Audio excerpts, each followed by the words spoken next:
Assalamualaikum warahmatullahi wabarakatuh. Perkenalkan, saya Andi Rifka Amalia Anwar dari Prodi Farmasi kelas D ingin mempresentasikan mengenai toksikologi farmasi. Pertama-tama, saya akan menjelaskan tentang sejarah farmakologi. Nah, sejarah farmakologi itu dibagi menjadi dua periode, yaitu periode kuno dan periode modern. Nah, pada periode kuno, sebelum tahun 1700 ditandai dengan observasi empirik. Penggunaan obat dapat dilihat di materia medika. Catatan tertua dijumpai pada pengobatan Cina dan Mesir. Claudius Galen adalah orang pertama yang mengenalkan bahwa teori dan pengalaman empirik berkontribusi seimbang dalam penggunaan obat. Nah, Theophratus von Hohenheim atau Paracelsus adalah pionir penggunaan senyawa kimia dan mineral yang dikenal juga dengan bapak toksikologi. Johann Jakob Pfeffer, peneliti pertama yang melibatkan hewan percobaan dalam ilmu farmakologi dan toksikologi. Nah, kemudian kita akan bahas pada periode modern. Periode modern pada abad 18 sampai 19 mulai dilakukan penelitian eksperimental tentang nasib obat, tempat dan cara kerja obat pada tingkat organ dan jaringan. Nah, Rudolf Bulheim mendirikan the first Institute of Pharmacology di University of Dorpat. Kemudian Oswald Schiedeberg bersama seorang internis Bernhard Naunin menerbitkan jurnal farmakologi pertama. Nah, kemudian selanjutnya saya akan membahas mengenai proses penemuan obat. Nah, tahapan yang dilakukan dalam penemuan dan pengembangan obat yaitu penyeleksian target kerja obat.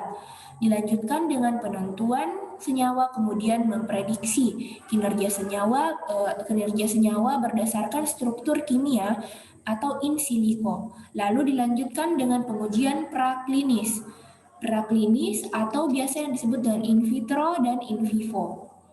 Dan uji klinis untuk melihat respon obat terhadap tubuh manusia. Nah, jika tahapan pengujian telah dilalui, tahapan registrasi merupakan tahapan akhir untuk mendapatkan izin edar dari pihak berwenang demi memperkuat pernyataan keamanan obat.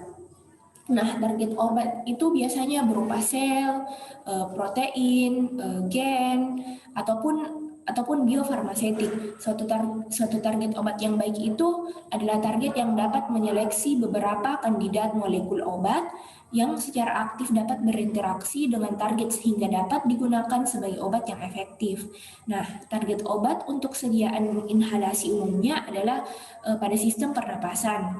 Nah, seperti asma, PPOK, dan infeksi tuberkulosis merupakan penyakit yang biasanya diberikan obat dalam bentuk inhalasi. Nah,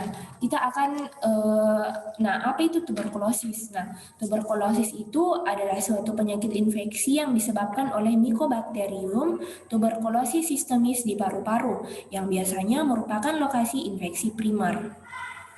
Nah, selanjutnya saya akan membahas mengenai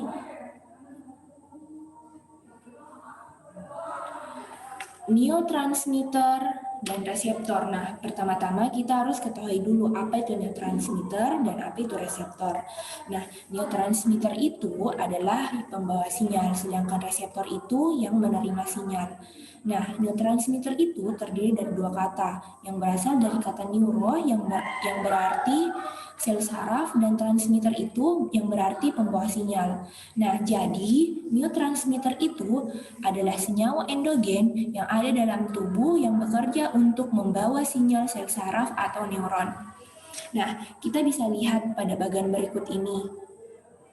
Nah, ada dua neurotransmitter itu terdiri atas dua, yaitu SSO dan SSP. Apa SSO itu? SSO adalah sistem saraf otonom, sedangkan SSP adalah sistem saraf pusat. Nah, Di bagian ini, saya akan membahas mengenai neurotransmitter pada sistem saraf otonom. Nah, neurotransmitter pada sistem saraf otonom ini mempunyai dua sifat, yaitu sifatnya yang parasimpatis dan sifatnya yang simpatis. Nah, sifat yang parasimpatis itu ialah keadaan istirahat atau memalaskan, sedangkan sifat simpatis itu sifatnya yang fight atau merangsang. Tapi istilah ini hanya berlaku pada bagian otot saja, pada bagian otot jantung. Jadi yang saya sebutkan tadi itu hanya berlaku pada otot jantung. Nah, kemudian parasimpatis ini memiliki neurotransmitter asetilkolin. Nah, apa itu asetilkolin? Asetilkolin itu biasa disebut dengan ACH. Dan simpatis ini memiliki neurotransmitter noradrenalin atau biasa disebut dengan NA. Nah, asetilkolin ini mempunyai dua reseptor, yaitu reseptor muskarinik dan reseptor nikotinik. Sedangkan noradrenalin atau NA juga mempunyai dua reseptor, tentunya dua reseptor yang berbeda, yaitu reseptor alfa dan reseptor beta. Nah, pertama saya akan menjelaskan tentang reseptor muskarinik. Nah, reseptor muskarinik itu sendiri itu yang biasa disebut dengan M terbagi menjadi tiga, yaitu muskarinik 1 yang letaknya di sistem saraf pusat, sedangkan muskarinik 2 itu letaknya di otot jantung. Nah, pada muskarinik 2 ini, otot jantung itu bekerja dengan cara